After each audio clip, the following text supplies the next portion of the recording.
और जब तुमने मूसा से कहा कि मूसा, जब तक हम अल्लाह को सामने न देख लेंगे तुम पर ईमान नहीं लाएंगे, तो तुमको बिजली ने आ घेरा और तुम देख रहे थे। फिर मौत आ जाने के बाद हमने तुमको अस्सर नौ जिंदा कर दिया ताकि एहसान मानो,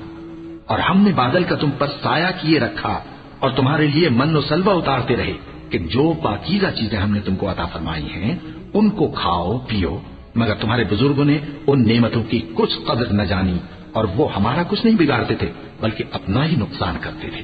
और जब हमने उनसे कहा कि उस गांव में दाखिल हो जाओ और उसमें जहां से चाहो खूब खाओ पियो, और देखना दरवाजे में दाखिल होना सजदा करते हुए और हित्तुन कहना, हम तुम्हारे गुनाह मुआफ कर देंगे और नेकी करने वालों को और ज्यादा देंगे।